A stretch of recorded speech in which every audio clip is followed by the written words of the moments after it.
Coming at you live from the Orbital Theakston's moon base, it's Starman and the Zoomer.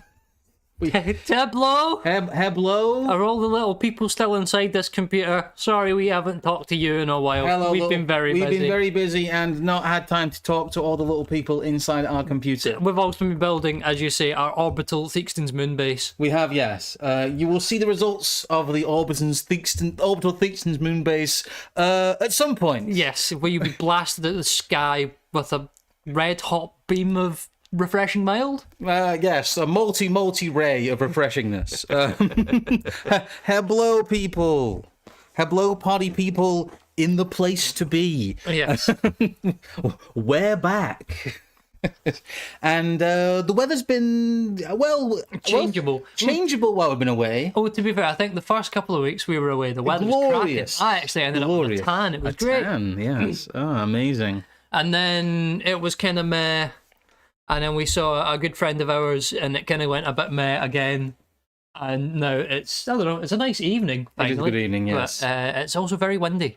Yeah, it's been changeable here. So those of you who tune in for the weather reports, it's been all over the place. It's been all 4 seasons. Changeable. I just want to say, seeing as he sent it in straight away as well, and he's one of the few people that does it, Mr. Lamented Guide has sent us a little $20 super sticker there. Yes. And if you, like him, wish to be very generous and support the wide plethora of things that we are attempting to do on the internet, yes, you can do so by becoming a member of the channel, or giving a donation, or becoming a paid subscriber to the Substack. Yeah, the Substack's still there. If you don't want to get robbed tax-wise, you can also, or let us get robbed tax-wise, you can also give off a donation to the Ko-Fi, which I believe is linked the pinned message, yeah. So we get all the shilling out of the way nice and chill. That is the shilling there done. But I'll go back to a little thumbnail here, because, oh boy, well, we said it would happen, but I don't think even I was quite prepared for, because we were talking to Pat Hat earlier about how cartoonish the whole thing has become. In the boy of the summer riots in quotes from memory now. Pause the stream. I'm gonna make myself a drink. Sorry, guys. Sorry, we'll stop for a sec. Yeah. Anyway, sorry. The post-woke world is here. The legs have not only been cut off. We're not even going to talk about. You best believe in a post-woke world. We're not even going to talk, because you're living in one. Starmer has stood up, said trans women aren't women, and they're all going back. And then he dabbed. And that's been the news cycle. Something I'm sent back to Scotland. Oh no, she's going to be deported to the Haggis land. Give put a kilt and a hat on me and walk me through the street. Shame! We told you they could just stop doing it. Yeah. But we also told you it wouldn't make any material difference. Oh, we'll get to the latter part. But I think that, like, fundamentally, this is both, like, possibly one of the most amazing moments in politics, and also the most boring at the exact same time. Because we have, to the T, between ourselves and a couple of other folk that follow along with our lines of thinking, I basically told you this was all going to happen. We performed a magic trick from some people's point of view. But from our point of view, all we did was read news stories that were in The Guardian in 2022. And now, because we know of this, we now sit here going, well, we've already read the script. I know the spoilers that are coming. Yeah, it does feel... Well, we have read... Effectively, we've read ahead. Oh, God, I just completely killed one of our links, I think. You're going to maybe do an emergency undo? I'm going to do an emergency undo there, because I could have been dicking around here. But no, it's just... I'll get our lower third out, because... The most amazing moment was that this... You might want to shift that down in the tab that's open itself. No, it's fine. It's Echoes of Power. It is the National Scots. Oh, no, I was just talking about the black border at the bottom. Oh, I don't know if that's the screen cap or it's just the actual the window you have open. It's the window I have open. Tab. Right, it's fine. It doesn't really matter. But yes, Keir Starmer, Queer Starmer, two-tier Keir, but he's also Enoch Powell. Yeah. So he's like gonna lose and be mocked vociferously because of Southport, but also You know, when He's now done what everyone wanted him to do. You know when we told people that this is the National Scot, by the way, a very kind of independent, it's an SNP newspaper. Oh, aye. But we also have here the Times repeating the same thing about Enoch Powell. Echoes of Enoch Powell drown out Labour's migrant message. For those who've been living under a rock, what happened is Keir Starmer came out and performed the speech that's become known as the Island of Strangers speech. And he's gone from being, you know, the butcher of Southport to Enoch Powell incarnate. And I think this proves pretty definitively our point that people will sell you figures from the left to the right. This is Keir Starmer not being mocked or pilloried. This is him being as bolstered. Powell. Powell has always been popular. You must keep this in your mind that Enoch Powell has never been unpopular in Britain among the British population. They are not comparing Keir Starmer here to Enoch Powell to denigrate him. They're doing it to boost him. Yeah, I mean, can we look at the Times one quickly? I'm not going to sit there and read through loads of it, but we'll get the first paragraph or so, just to get an understanding of the tone here. Well, because why would the Times even attempt to speak in a mildly positive tone about a Labour Prime Minister? The Prime Minister has coined a punchy three-word slogan on migrants, but no more. From his Home Secretary down, but no one seems particularly happy with it. But Angela Rayner changed her tune about a week ago, didn't she? Yvette Cooper was doing an incredible job of concealing the fact that this is one of the best mornings of her life. The new, tough-talking, mean-sounding immigration policy that had intrigued absolutely everyone who's never going to vote Labour and horrified everyone who did had all been her idea. But this isn't true. But this is marketing. Yeah. Look at it. That had intrigued absolutely everyone who's not going to. Look at that line. Look at that. Which PR agent for Keir Starmer came up with that one? Yeah. Keir Starmer has intrigued everyone who's never going to vote. You thought you'd never vote Labour. Yeah. Its adoption by Keir Starmer, in complete contrast to absolutely everything he had to say on the subject 5 years ago. It's her triumph. He's done an inverse Obama. Yeah. Her morning tour around the TV and radio studios should have been her victory lap. Of course, they're holding up Yvette Cooper here for this, but we know where this has come from. This is tone. Do we, Alex? Tone. I've not actually got any tone in here. I don't think we need to. But he's there in spirit. Well, he's here. All of this is spirit. Like, I don't want to be just sit here and go, this is one big told you so, but this is one giant told you so. Look at what Blair has done. This is Blair at work. You can see Blairism has won out. The initial flailing of the Labour government, in quotes, wasn't flailing. What they were doing is they were getting a bunch of unpopular stuff out of the way really quickly so they could just look at the populist 1-2 punch here. Well, it's also like... Trans women aren't women. They're going back. Look at the extreme retooling they've had to do as well. I mean, I think that's a fundamental part of why some of it is confused some people so much, and why to us we've seen it coming the whole time, because when is this from? We looked at some of the November 10th, 2022 UK political, specifically about digital ID. Well, we talk about the UBI. Well, here's tone. Here he is in spirit. We already did the tone angle on this 2.5 years ago. Yeah, 2.5 years ago. But then they've had that framework sitting there since this article's from 2018. Yes. And this is what I mean. We have read all the signals. We know this was coming down the pipeline. The obstinance and the awkwardness and the confusion that's happened around it in the shorter term is really just different bits of the Labour Party that haven't got the message yet, just balking at it. I mean, that's really all it is. Yes. It's just, again, we called it. We go and watch it if you don't believe us. We made a video that said this would happen. There was a subject about UBI being pushed by the Tories, which it still is, but the Tories are a very diminished force. But really, it's blue Kia. And everybody, like I said, especially during the let's say the summer of Rupacabra, or the Chupacabra, his name is. During Southport summer, some people decided to vent their spleen at us about this not being true. And boy, do they look stupid. But well, I wouldn't even go as far as to try and sort of a grandstand on any of it. I think it's really the general sentiment that they were going to they were going to change over positions, and they demonstrated it to you for months with This article is more than two. Here we go. sad Wojak Rishi Sunak in the rain, who says he's going to stop the boats and never really does. Again, this is from November 2022, the day 2 days before our video came out. Labour revives ID card idea to reduce regular immigration. They have been making these noises for a very long time. It's as cartoonish as it is right now to cut through the mix.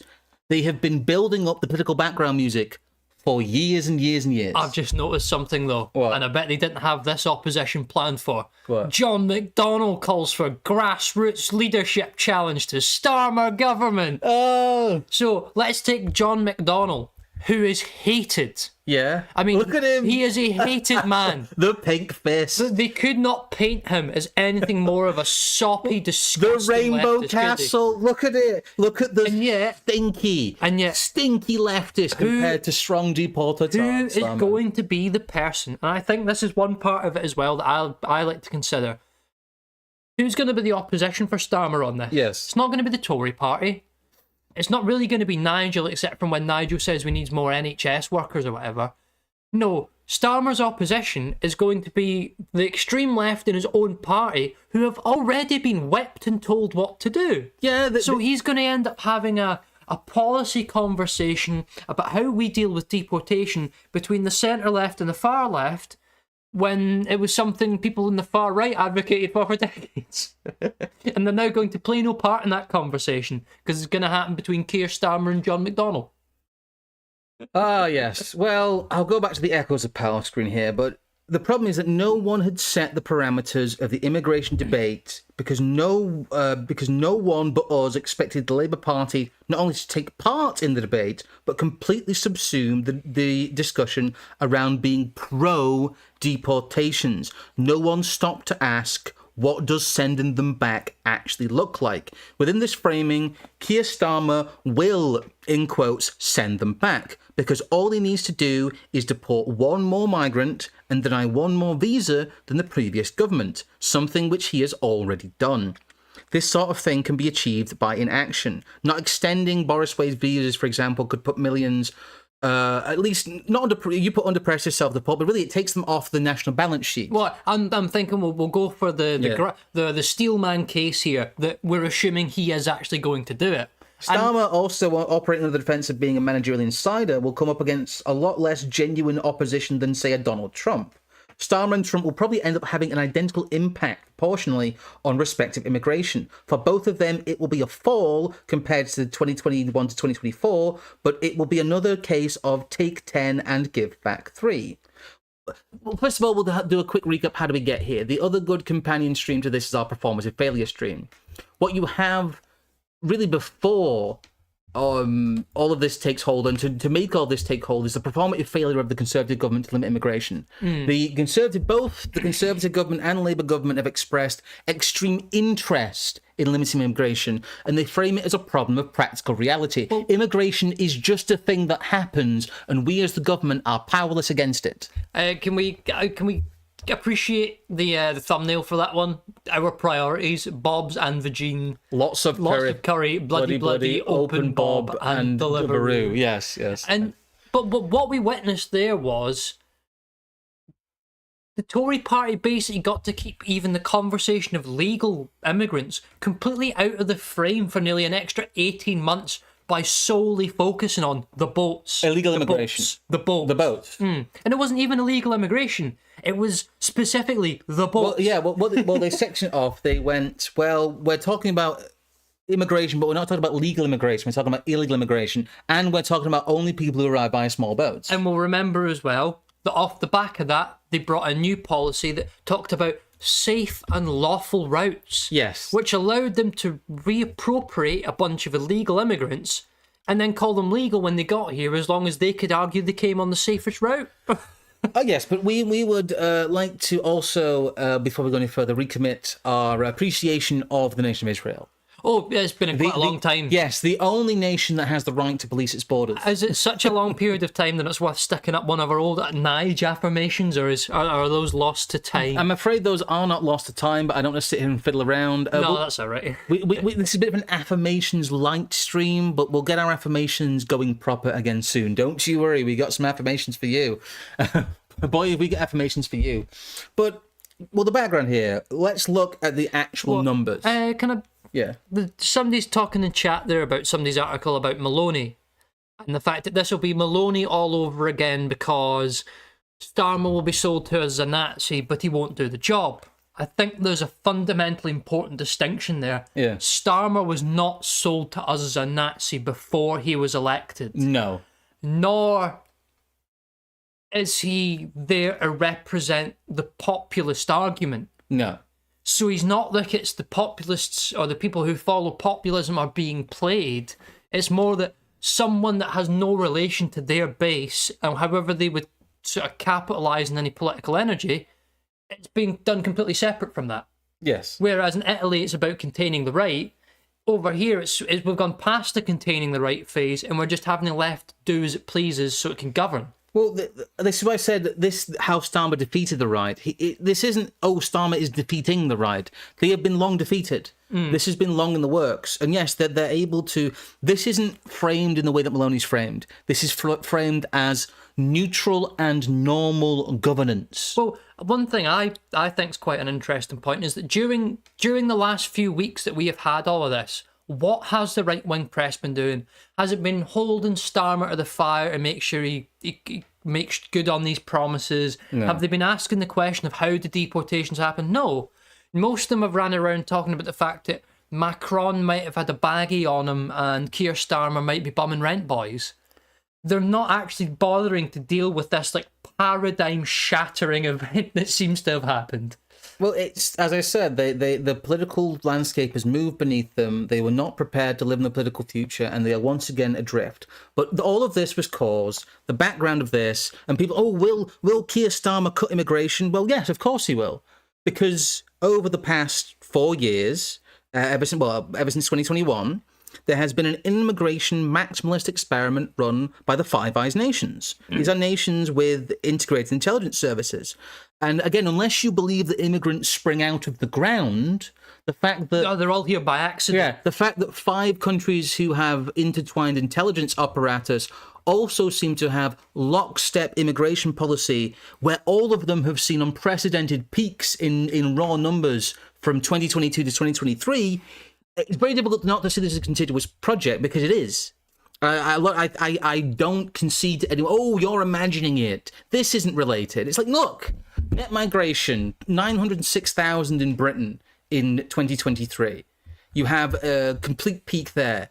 Look at the US population spike, and look at basically since 1970, you have this track that everyone knows about, the visa waivers, the 800,000, maybe it's 500,000, Biden packing them in as fast as possible.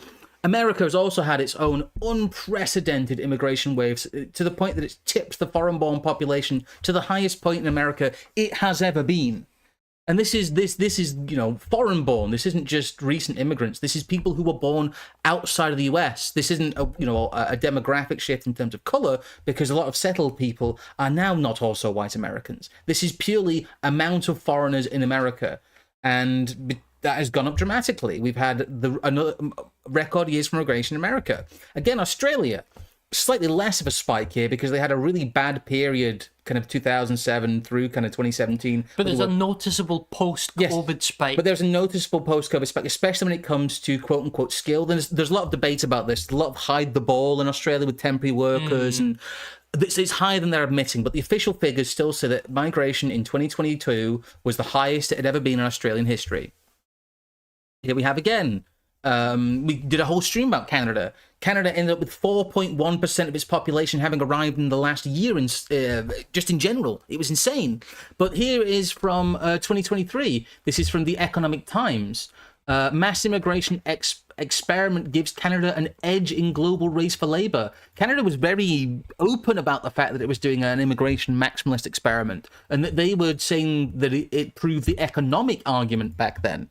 It hasn't now. Again, New Zealand, immigration peak revised higher as fewer departed. New Zealand's immigration peak was higher than previously reported after revisions showed fewer people left the country in the final months of 2023. Again, net migration climbed as high as 141,500, which in New Zealand is a lot. There's not as many people in New Zealand as there are in somewhere like, for instance, whether Britain or Australia.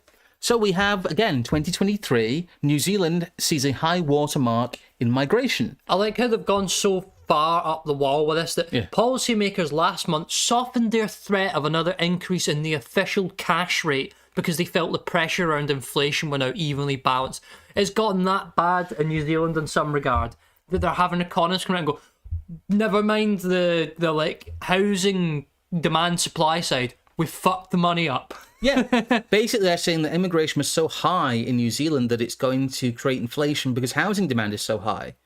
And again, you have a situation, we've talked about this before, where the official figure is revised upwards repeatedly.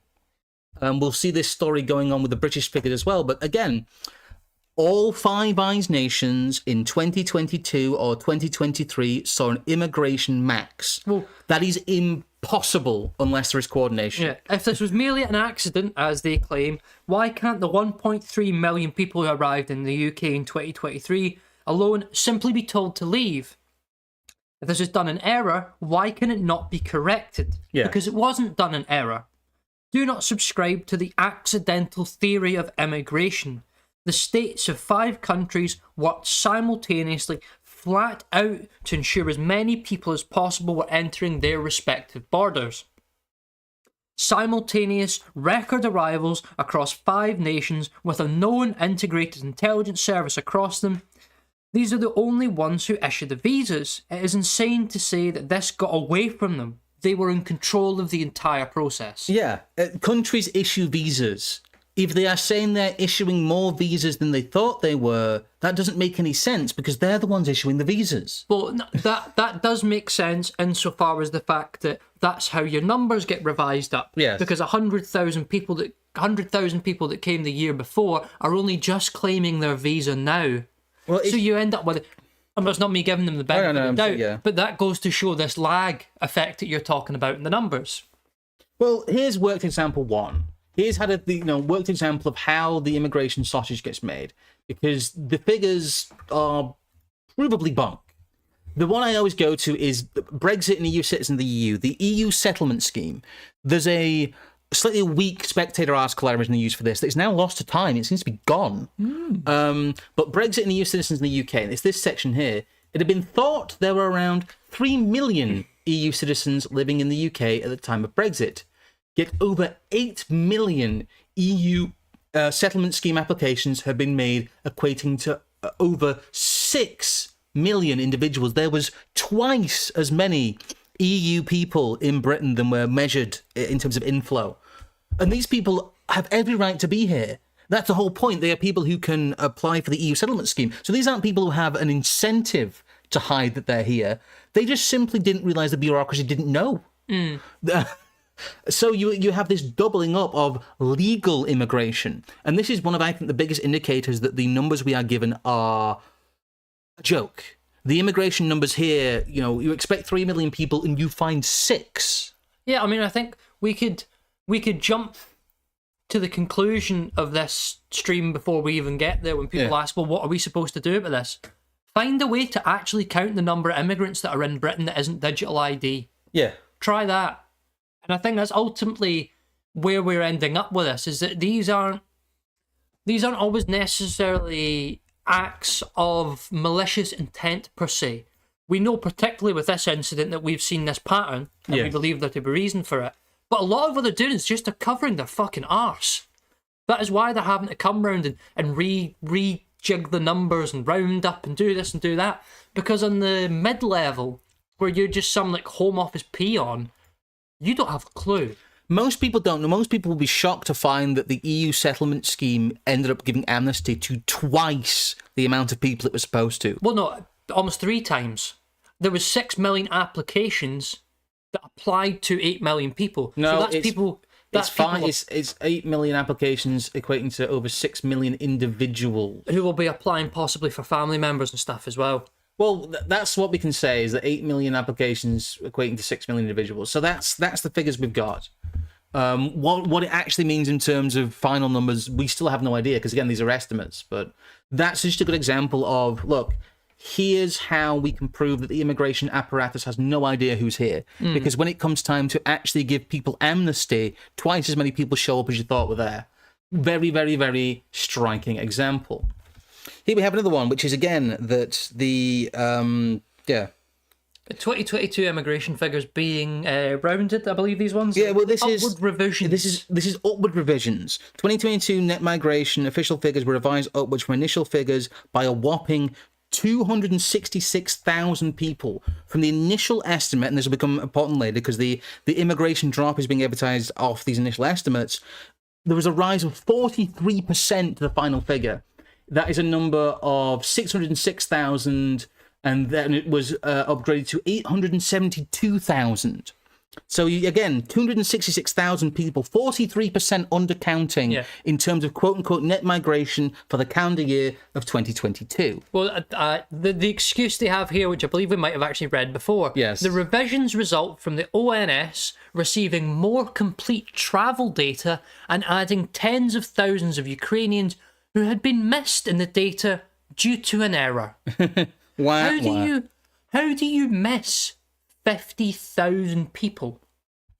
Well, how do you miss 266,000 Well, that's just what they're saying for this one rounding error. There's the rest of the rounding errors to count into this as well. So we end up in a situation where the migration figures for any given year take 18 months to line up to what actual reality is. And these are their own figures. These aren't figures from an independent body. There's no argument here about these figures. These are the government's own figures. And I think we could almost argue that, like, the digital ID for border security stuff is almost a bit of a fugazi, because the real purpose is getting this shit under handles. You know, actually seeing what the raw quantity of people coming in and out is, and trying to understand where they are. Because I think we're well past that part of the government having half an idea where these people have gone. Well, they've done an immigration maximalist experiment. They've created this problem deliberately. This is a problem of their own creation. And they are selling as a solution, which along the way is the security state. The security state's enlargement is the solution to the immigration wave that simultaneously took place in 5 nations that have an interconnected security state. Again, it's just kind of an IQ test, but that's the way it is. Here, the third worked example that I like to use is the fact that net migration is a lie. And I'll get up here because it's very, very shit. Where's the other graph I want to use here? But it's very clear that immigration and deportation numbers are what the government says they are. Now, when you talk about net migration, again, the headline figure, and we'll use the headline figure for 2024, was over 900,000 people. It was estimated that 948,000 people came into the UK in 2024. But the net figure is then revised down to 431,000. Well, how do you figure out the outflow? Well, migration outflow is generated by 2 things, really. Ethnically British people who are notifying the UK government of emigration, and the estimate departures from visa expiry. The first problem is that British people leaving the UK should count the other way around, as it speeds up demographic change and the percentage of British people in Britain. But it's the opposite. British people fleeing are used to hide an equal amount of foreigners coming in. What we're seeing is a constant outflow of British people as the immigrants are coming in, and this is used to mitigate the immigration. But this is a very minor problem as compared to the estimated outflow of immigrants, because this is the most insidious part of net migration. What you really have is that you have a clever trick played. When a visa expires, that person is no longer a legal immigrant and no longer counted in the population of visa holders. Whether they have left or not is rarely ascertained. This allows immigrants from years prior to effectively play double duty. by cancelling out incoming immigrants when their visa expires, whether they are confirmed to have left or not. There is no official number on illegal immigrants, so when a visa expires, that first person effectively stops existing. The Home Office takes it on faith that that person has indeed left, and they are used in the outflow figures, which obfuscate the raw arrival figures. If you apply this to the Boris wave of and the 5-year kind of rate expiry, we'll talk about that, the whole 5-year, 10-year visa thing. In 2026 through 2029, a lot of the Boris wave immigrants, whether they leave or not, will disappear from the balance sheet because their visas will run out. They won't leave when we know these people don't leave because the number of removals and voluntary departures is an absolute mess. Total returns from the UK is in the low tens of thousands a year. The most we can get out of it really is enforced, facilitated, independent. When it comes to actual measured returns, when it comes to the amount of people that we know are leaving or have been told to leave. What's a provisional, an independently provisional return? Is that someone saying they might go? Well, I might have left. That's an unconfirmed. Well, the whole point, enforced returns have declined sharply and they've never come back. The thing is, what they're talking about is that if you have a threefold rise in enforced returns, all you'll have is things back to a 2012 level. Yes. And that what we've really seen is that effectively immigration enforcement doesn't happen. The low numbers of removals would suggest that enforcement is non-existent. Not almost non-existent, but non-existent. Migration forced returns are very rare and details about them are deliberately scant. Wait, can you scroll upwards for a second? Yeah. Let's just look at the line here. Yeah. Independent returns are... Oop, I don't know what's happened there. There we go. Independent returns are known as other verified returns in the Home Office data. Data for the last 8 quarters of independent returns are provisional, indicated by the dotted line, because it is typically undercounted initially and then revised upwards. Data excludes those who have departed after being refused entry at ports. Yeah. I find that quite curious. I think they would actually tack those folk on at the end, but then maybe they allow France to use that as a deportation number instead. But it goes to show, by their own admittance, yes, that the numbers they'd be showing you for 2023, 2024 still aren't really revised into a shape where they can be honest. I wanted to read this bit. This bit's just very, very telling. It's just called gaps and limitations here. If I can get it to fucking load properly. Yeah. Much information about returns is not included in the published... Sorry, I'm trying to get it actually on screen here for people. There we go, sorry. In the published Home Office statistics, the data on the reason for return is limited to information on whether the person previously made an asylum claim and whether a person was a foreign national offender.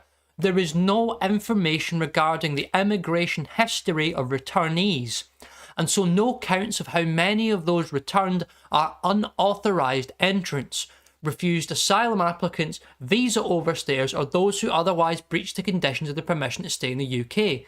Because if they did count those, they would have to admit every year that these extra hundreds of thousands of people have been hiding all along. Yes.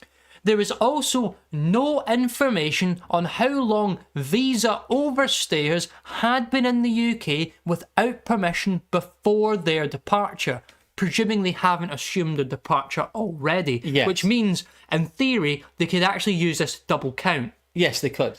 This means we do not know the extent to which independent returns of people who leave voluntarily without intervention from immigration authorities comprise people who lived and worked irregularly in the UK for a substantial period, as opposed to those who overstayed their visa for only a few days.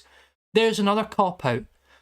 They could rejig the immigration system so that people are forced to be intervened by the authorities, meaning they can argue all the voluntary deportations are as a consequence of new policy. Yes, they can do. There's all kinds of tricks they can use. As opposed to those who overstayed their visa for only a few days. Relatively little is known about the personal or demographic characteristics of those returned beyond their age, sex, and nationality. Age, sex, and specific nationality breakdowns are not provided for the returns of asylum seekers and for FNOs. Thank you to the £3 frozen. Yes, we are still getting UBI on a long enough timeline. Only nationality breakdowns are provided, nor are data regularly published on how long returnees have lived in the UK, where they lived, whether they settled residence, or whether they were labour, student, or family migrants. Finally, the published data refer only to enforced returns and do not break this down into people removed via deportation, such as due to criminal conviction, and those removed under other administrative or illegal entry powers that have declined to leave voluntarily. Basically, the Home Office doesn't tell you anything. And in doing so, they've given Starmer and his cronies the perfect opportunity to rejig how all the maths for this works. Rejig the status of the Boris Wave people by taking away the 5-year permanent citizenship rule and making it 10 years that you've got to be here now, or a definite right to remain, or whatever you would call it. Yes. So it's going to allow them to rejig the numbers and turn around and say they're deporting hundreds of thousands of people every year when nothing's changed. If anything, it might get worse. Yeah, well, what does this lead us to? Well, it leads us to the current example here, which is Keir Starmer's immigration reduction in reality. We'll start as we mean to go on, which is, again... Next, yeah, it's the next link over, isn't it? Yes. 2024 sees record numerical fall in net migration to UK. So what we're seeing reported, and what we told you this would happen, is that they've run an immigration maximalist experiment. The number of people has tripled, and now... the record rise has met a record fall, but the record fall is still, here we go, the raw number. In the year ending December 2024, an estimated 948,000 people. Record drop in net migration, 948,000 people. Came to the UK to live for 12 months or more. This is a drop from the previous year when immigration was estimated at 1.326 million. Yes. That's the revised number. Yes, it is. So what they get to do here is play a little game of let's use the pre-revised numbers on the headline. Oh yeah, well I'll get to that later. Yes. Yes. Well, we'll get people through it. This is then sold in terms of net migration. So here we have it. We have the number of 948,000 people down from 1.326 million people. It's still nearly 1 million people coming in. What's reported? Net migration halved in 2024 to 431,000, ONS says. This is how net migration and the lie of net migration, because, again, the supposed 500,000 people that are mitigating this didn't actually leave the UK. No. Their visas ran out, and we have no idea where they are. Or it's a worst case scenario. Yeah. Those numbers are so nice looking on the face of it because maybe post-COVID, we have had an extended wave of British citizens, natives, leaving for the Middle East, for the Far East, whatever. That as well, but that number's in the low hundreds. That number's usually about 150,000. But what I'm suggesting is because they don't really take into account the demographics of the people leaving in the numbers, you don't get to see raw information of who's coming in and what numbers and who's going out. The immigration rate is. I could look into that. The immigration rate is increasing, but it isn't the bulk of the figures. The bulk of the figures is supposedly people's visas are running out. No, there is the granular detail. I don't want to go into it because you end up talking about figures forever. But you can get those figures. They're reasonable. They're in the hundreds of thousands every year. Low 100,000s, but they're still alarming. But the outflow is not as fast as some people seem to be making it out. That is measurable too. You can get hold of that. I just didn't want to get into an immigration statistics debate here. But net migration halved, so it's 900,000 people, but 400,000 net because they're saying 500,000 people left, but 500,000 visas expired. Yes, there are now 500,000 provisionally leaving. Yes, they are provisionally leaving. They have provisionally left. So this is how 900,000 people turns into 400,000 people in the conversation. Yeah, straight away. When that number will probably revised up again over 1 million. Oh yes, well over 1 million. And again, PM promises migration drop as unveils plan for tightened visa rules. Well, what are the actual promises here? We've been told he did not set a precise target, but the Home Office estimated the policies could lead to 100,000 drop in immigration per year by 2029. I assume that means that there'll be a drop from the current figures. There's been no clarity on that, so I've assumed the most generous here. But again, the revision upwards is really what gets us here. In reality, net migration will still be higher than any year before 2021. Again, we can safely assume that the 2024 immigration figures will be revised up. Again, the 2022 figures went up by 43% since this stage when, again... And I think... Since this stage when they were released last time. So we are at the kind of the 43% undercounted rise if we go by the 2022 figure stage here. I was going to say, I think this is about time to get your graph up so people can see the numbers across the time. Yeah, so we have unrevised compare figures. The real drop in immigration will only become apparent 18 months in the future. Then we will have comparative figures. Again, I've kind of created my own little graph here, but this really, if you go by there's a BBC graph here, but I've redone it because it's not focused on the right thing. Here, you see that blue line there? This is post record drop in. Migration has halved, but it's here. Here we are at nearly 1 million people coming in. And here's these provisional figures as well. Yes, the provisional figures. But even if we take the provisional figures and extrapolate out 100,000 fall in net migration, and I'll project it's never one for one, but I'll project that as to 100,000 fall on gross migration. That's still about 800,000 people a year arriving, and that's at the end of an ambitious immigration control project. As you can see here, what's happening is that Keir Starmer's immigration project, even if he delivers on every single one of his promises to the letter, is only codifying immigration at the pre-COVID peak. It is still codifying immigration with the figures are going to be revised upwards. They always are. So it's codifying immigration at a higher level than any point before 2021. Yes. We are sold a halving of immigration, and immigration is still far higher than it ever was at any point before 2021. And because of the fiddle of the numbers, as you say, this will allow them to retool the immigration system for a new normal of 300,000 net a year, which possibly means in excess of 800,000 arrivals a year. Yes. And to narratively put the issue to bed, they can turn around and say net immigration is now a third of what it was under the Tories. Yes. This will be immigration higher than any period before 2021. Yep. You know, as you say, it's a new normal in the terms of the fact that it's 90% of what it was then, really, in raw numbers. So there is infinite opportunities here with the Boris wave visas, with the other bits and whatever else is going on here, to completely massage these figures to get whatever result they want. The green line there, the green line is the entries per year post this extremely ambitious, in quotes, immigration plan. This is the trick being sold.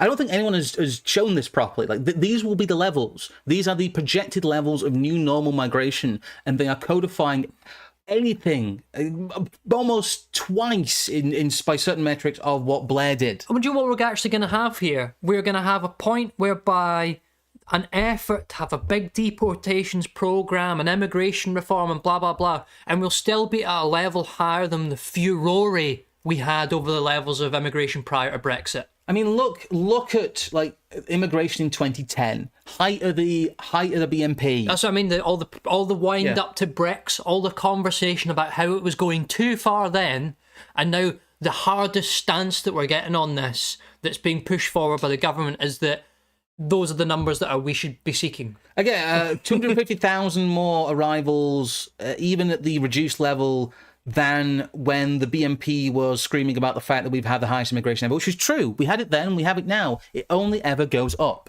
Yep. And there's peaks and there's troughs and there's small rebates. But again, this is about codifying a new floor. This isn't about, immigration isn't about the ceiling. It's about the floor. It's about the floor. And well, here we have as well what I would consider the, again, I'll put them on later, but the failures and the very observable failures of the online right and the right in general during this period. Because here's, I think, where our biggest kick comes. Pretty much everyone during the summer of Southport thought Starmer was making Britain a quote-unquote woke North Korea. It's over. It's over. Starmer's got no more than a week left. It's happening. The people are waking up. And people did. People were like, how will Starmer recover from this? Like, people were incensed at us. And he's done it. He's done it. I mean, I don't want to go around naming. I don't want to actually just go around. You know who you, if you're what, and you will be watching this, because I know you steal our stuff. So you know who you are out there who did this. You know who you are who ran around going, it's happening. Where's your based Blair now? Shut up. I just, like, absolutely vindicated. I'm sorry, I'm going to be smug and awful about this. We were right, and you were wrong. And I know that's why we annoy people, because we are right, demonstrably, and other people run around going, it's happening, the British people are rising up. And it's just... And nothing happens. And then nothing... Well, it's not that nothing happens, it's that... What happens is the legs get cut off them. They aren't mentally prepared. They will swear blind to you that what has happened couldn't happen. We told people, and they scoffed at us.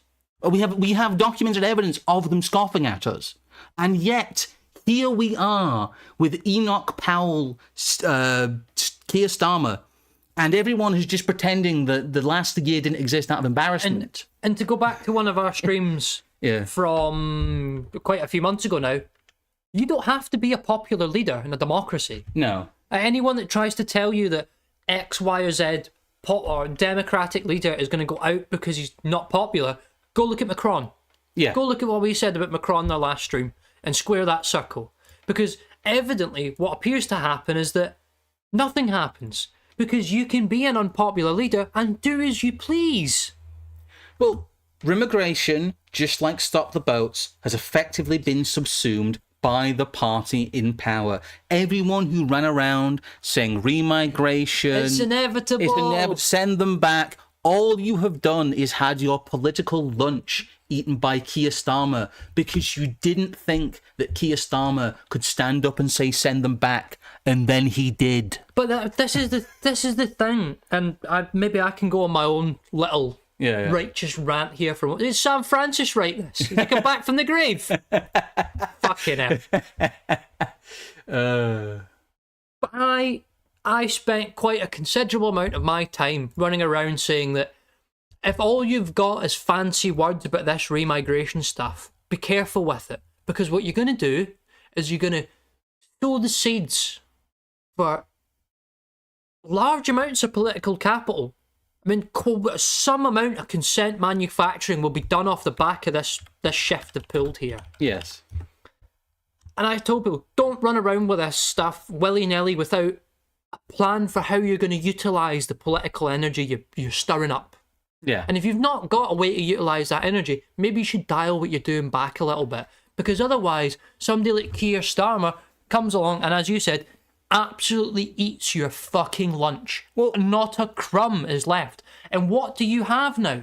If you're one of these people that has retooled yourself into talking about deportations and demographics and whatever else, it doesn't matter. Because Keir Starmer's got the policy, and there's half a dozen writers for the Critic of the Telegraph that'll talk about demographics anyway. So unless you're willing to do what we do and be right at the cutting edge and say things that are unacceptable, or you have a grander strategy for how you're going to capitalise on this stuff, you have wasted your time.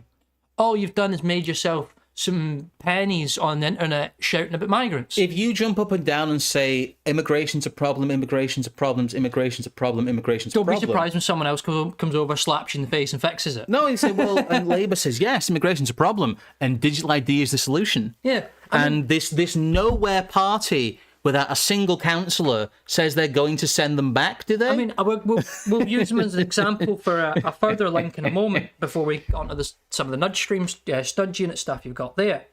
But there was that tweet from Steve Laws the other day, and there's a clip of AA and Carl talking about, oh, well, as long as anyone does... That's a different one for later, but yes. As long as anyone does this, then we're all fine. And Carl had said something about, well, this is like Steve Law's position that Starmer's taken. Well, yeah, it is. And in one fell swoop, Mr. Laws and all these people with his hardcore rhetoric have been neutered. Your issue has been completely and utterly politically neutralised in a moment, because the regime Regime. Starmer, is this sort of robot that represents nothing but raw managerialism, has stood up and gone, we're doing this now, by the way. Not a case of we're thinking, we're doing this. Yeah. It's just like, we're doing this. It's just been put forward that we are doing this. And I think, and this is something that hopefully I'll make the opportunity to write about in fuller, sort of later on this year, is that this comes down to something that we have always talked about. The managerial elite have no ideological attachment to liberalism and democracy. Not at the cutting edge. Not where the rubber meets the road. There he is with the blade. He's got the blades out. Yeah, we do have some tone. Tony Blair looms ever large over these events, and it was clear he wanted woke dropping and mass immigration rhetoric curtailed in exchange for digital ID. Nudge unit, something we've talked about time and again, Yes. an important aspect of this, has demonstrated since at least COVID that they are wanting to strip away the language, the morals, the essence of liberalism that is left, that exists in the rhetoric of government and in the way that it does things, the indifference. It's got rid of that because it's too busy focusing on the raw managerial and the raw psychological aspect of making things happen.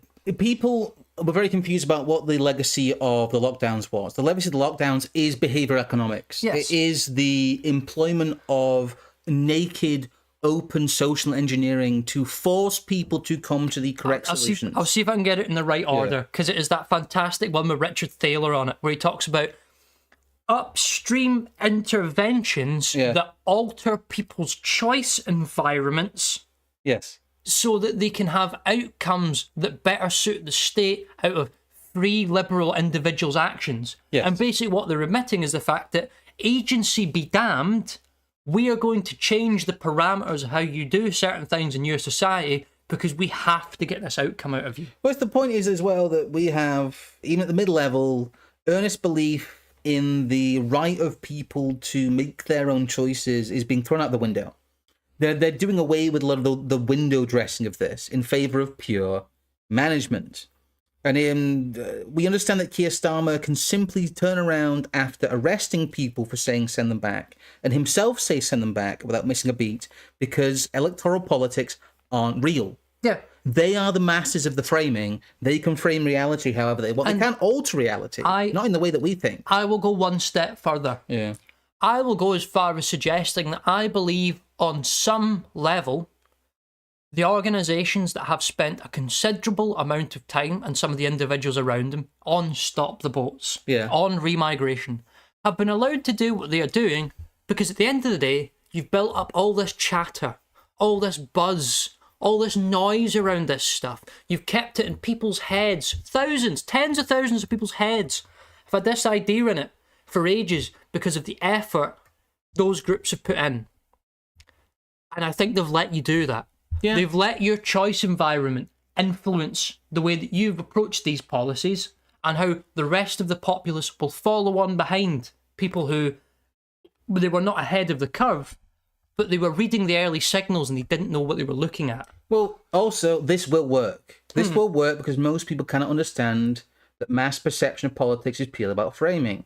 Framing is real to people because it's all they encounter. People will accept a projected new normal of 300k a year and even accept the sacrifice of digital ID. Immigration is only a third of what it was under the Tories, thanks to the digital ID scheme, will be the headlines. Not that immigration will still be higher than at any time since before 2021. That is the trick pulled many times because it works. And again, if all you were doing was running around and saying that immigration is a problem and you don't have a better idea and in a better place to implement it than Labour are, then the people who are incrementalists, and all these people are incrementalists, by the way, this is why we're not incrementalists. Yes. Because if you're an incrementalist, Labour government can turn around, well, if you're an incrementalist, Homeland and Reform at this moment have no chance of making things better. We are the Labour government and we will make things slightly better for you. Better in the actual and the now, the recency bias. We will make things better for you now. And that's how they win the incrementalist game. This is why we fundamentally disagree with any incrementalist ideas, because this happens. Because the people who in power turn around and go, we are in power, we are the only people who can realistically make these incremental changes. Unless you want revolutionary changes, which are unrealistic, in quotes, or you have to deal with us. Yeah. And this is, again, we've had people, we had someone describe us as having, bizarre right-wing fantasies, and people kind of cower and become very disturbed when we describe ourselves as right-wing revolutionaries. But otherwise you were this. You're just Keir Starmer. You're just Keir Starmer. You're either Keir Starmer or you want to fundamentally change the system we are under, which any change that alters this paradigm would be revolutionary. I'm sorry, but where on the Keir Starmer to MAGA spectrum do you exist? Yeah. Because that's the whole political spectrum at the moment. That's what exists. It's just like, and by the end of this, they'll go, well, some of the MAGA cope will be exactly the same as the Keir Starmer cope, which is, well, some of them did go back. Yes, some of them will go back. And it's you... Again, to put the final kind of nail in this, even if we shut the borders, even if Keir Starmer comes out and says, not one more, imagine the cheering, not a centimetre further, the amount of people who are coming to Britain next year will be zero. We will still have 40% of live births where one parent was born outside the UK because the amount of people have already come in. Yeah. The demographics time bomb has already been set. These people are already here, and the lag for the population change is probably about 25 years. Well, I think it'd be worth stating, seeing as I think immigration is something that we talked about a lot more in the past than we has as of late, because really we've just been waiting for this to happen. Yes, really.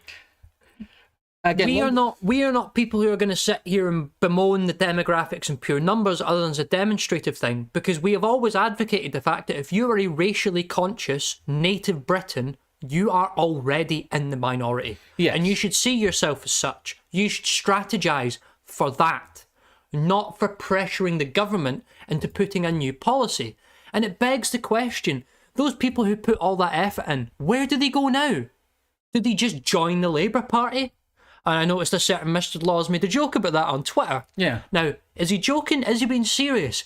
I actually that is the can't sentiment tell. change, though. Yeah. The sentiment is, Keir might do it. So maybe the thing is, people who are quote unquote soft immigration skeptics, the reform voter types, this is what causes those people to go home. But they are just not focusing on this, which is the fact that 40% of live births have a non-British, no, not even a non-British parent, a parent that was not born outside the UK. Forget ethnicity. I mean, I find it almost too funny that we have these local elections where there's this sort of, oh, look, reform's putting us under loads of pressure. Oh no, we've got to do something. We've got to do something to bring all the people back in. The entire demographic, or the considerable majority of it that would have otherwise voted for reform in 2029 doesn't have to now, because they can just vote for Starmer. This was already, well, I'd like to, chronology-wise, the reason we were able to project this in 2022, when reform was but a glimmer in Nigel Farage's eye, he was over in the US again, he was out of politics, we predicted this long before reform, because it was in the pipeline long before reform. This was happening no matter what else happened, because in a very real way, these things run on a script. We read ahead in the script. This was telegraphed because the ship of state turns slowly. All right, I'll put it this way. Are they gonna Enoch Powell, Rishi Sunak, or Kemi Badenoch, or Nadeem whoever is now the face of the Tory party, for as long as they need to be the smelly heeled character to Starmer's strong face? You cannot overestimate how much impact it has that Keir Starmer is white. He knows it. Labour knows it. Everyone who lives in political reality knows that in-group preference within the British population still exists. He is the great white hope, and he has utterly defeated anybody who buys into electoral politics in any way. That includes Homeland. If you're in Homeland, well done. All you've done is bolster Keir Starmer and run around the edges and fail to gain a councillor. I would actually say, in some respect, I think the wisest move you can make is if you're part of Homeland or some other group like this, and you haven't yet tarnished your public reputation by being associated with something that people don't like, go join to be part of your local Labour association. Why not? Honestly, why not? The only problem with that is, though, is that's the way they could argue that this would be disrupted in amongst Labour's, working government, is that hard right infiltrators are trying to take advantage of it, so we've got to be more careful and whatever else. Well, there is no gameplay here. It's always whatever. The idea that you can affect this, the idea that you can play the electoral game in any way that benefits you is a lie. Just don't. Have you considered building something of permanence that is outside of this stupid game? Well, there's that one too. Have you considered the fact that really, in the political realm, in totalizing managerial politics, if you are engaging in the process, you've already lost. That is the thing that we try and instill in people, that, look, if you are trying to earnestly engage in politics, you have already lost, because the things are decided many years in advance. The political trajectory is set, and you are simply trying to improvise over a set amount of political background music. What you are doing is trying to dance to a different beat.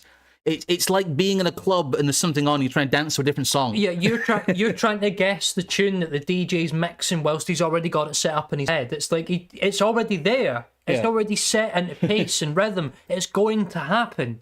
You just dance along, pal. The idea, and again, am I trying to instill in people, the idea that you have influence over political events is an illusion. Unless you are directly involved in governing Britain and you wield power, you do not affect the politics of this country, no matter what you post on the internet, no matter what you put in the ballot box, no matter what you contribute to the comment section, no matter what you think, you say, or you do. You have no effect. What can you do? People say, oh, you're black pill. Why tell people they can do... Well, it's the truth. Because if you don't... You can do nothing about this. I would go one further. I would say, as a matter of fact, I find it deeply offensive when someone, who, let's be honest, their job is a fancier version of what we do, which is sit in front of a computer and tell you what they think about the world, turns around and sort of advocates to their audience that you can't give up because you've got to be part of the change.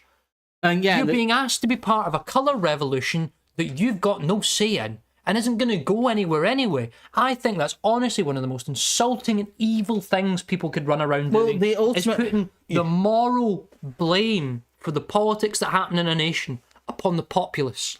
But again, we do not buy into the populist delusion. We do not believe the mass is in charge. And if the mass is not in charge, well, the mass is largely blameless. The mass will do what the mass does. We ended our last stream on this note, but I'm going to try and drive it into people that you are not responsible for what is going on in this country. And if you are, maybe you should do something about it, eh? And I think if you are someone who is responsible, you would already know this. Yes. It is a trick, an illusion. It is a protagonist syndrome. You do not affect the political trajectory of Britain. And thinking you do is magical thinking.